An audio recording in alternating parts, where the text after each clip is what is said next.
بسم اللہ الرحمن الرحیم۔ السلام علیکم دوستو، کیا آپ معمر قذافی کو جانتے ہیں؟ یہ شخص لیبیا کا صدر تھا۔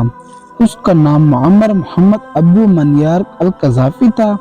اگر آج یہ شخص زندہ ہوتا تو شاید مسلمانوں کی پہچان ہی کچھ اور ہوتی۔ اس نے 1969 سے لے کر 2011 تک لیبیا میں حکومت کی اور 20 اکتوبر 2011 میں اسے امریکہ نے فقط جنریشن وار کا ہتھیار استعمال کر مروا دیا۔ لیکن کیوں مروایا؟ اس کی بہت سی وجوہات ہیں، لیکن ایک سب سے بڑی وجہ پیٹرو ڈالر تھی۔ اس کا ذکر پھر کبھی صحیح۔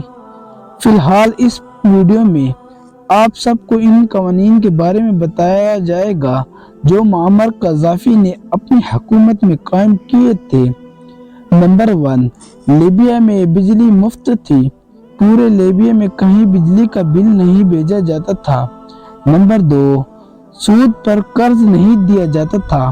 تمام بینک ریاست کی ملکیت تھے اور 0% سود پر شہریوں کو قرض کی سہولت دیتے تھے۔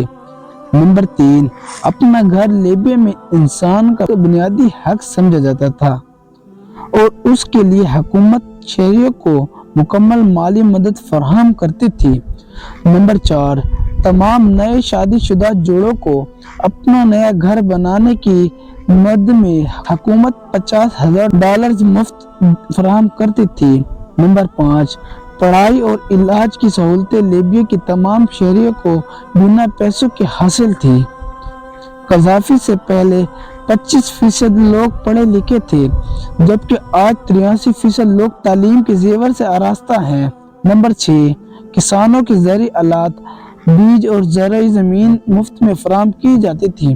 نمبر 7، اگر کسی باشندے کو لیبیا میں علاج، معالجے یا تعلیم کی صحیح سہولت میسر نہیں تو حکومت بنا کسی خرچے کے بیرون ملک بھجواتی تھی۔ نمبر 8، لیبیا میں اگر کوئی شخص گاڑی خریدنا چاہتا تو حکومت 50% مدد فراہم کرتی تھی۔ نمبر 9، پیٹرول کی قیمت $0.14 فی لیٹر تھی۔ نمبر 10، لیبیا پر کوئی بیرونی قرضہ نہیں تھا اور لیبیا کے اثاثوں کی کل مالیت تقریباً $150 ارب سے زائد تھی، جن پر اب مغربی ممالک کا قبضہ ہے۔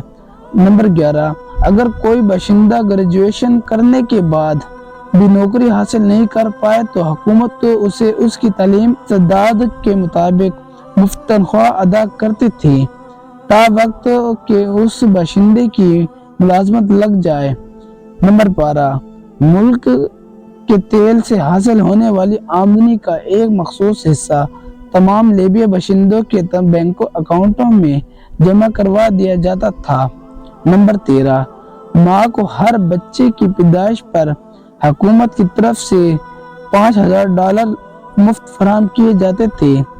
نمبر 14، قذافی نے ملک کی صحرائی آبادی کے پیش نظر دنیا کا سب سے بڑا مصنوعی دریا بنانے کا پروجیکٹ بھی شروع کیا تھا تاکہ پورے ملک میں صاف پانی کی فراہمی یقینی بنائی جا سکے۔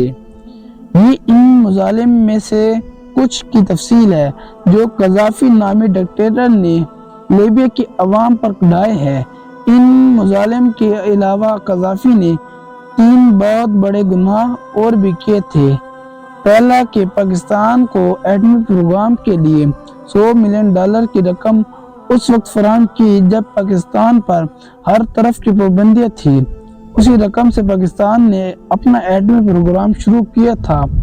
دوسرا، اس نے ہمیشہ مسلمان ممالک کو اکٹھا کر کے ان کا ایک بلاک بنانے کی کوشش کی، کبھی افریقی ممالک کا بلاک، کبھی عرب ممالک کا، لیکن ہمارے مسلمان ممالک قذافی کی اس چال میں نہیں آئے اور آپس میں ہی لڑنے مرنے پر متفق رہے۔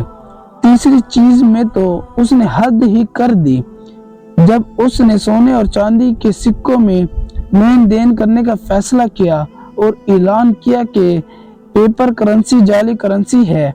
ان کے ان کرتوتوں کی بدولت ہی امریکہ نے قذافی کو قتل کروا دیا تاکہ لیبیا کی عوام کو ایک ظالم ڈکٹیٹر سے نجات دلائی جا سکے۔ اب لیبیا میں مکمل جمہوریت آ چکی اور اپنے ہی اثاثوں سے محروم اور مقروض لیبیا جمہوریت کے مزے لے رہا ہے۔ طاقتور ہمیشہ طاقتور نہیں رہتا۔ جزاک اللہ۔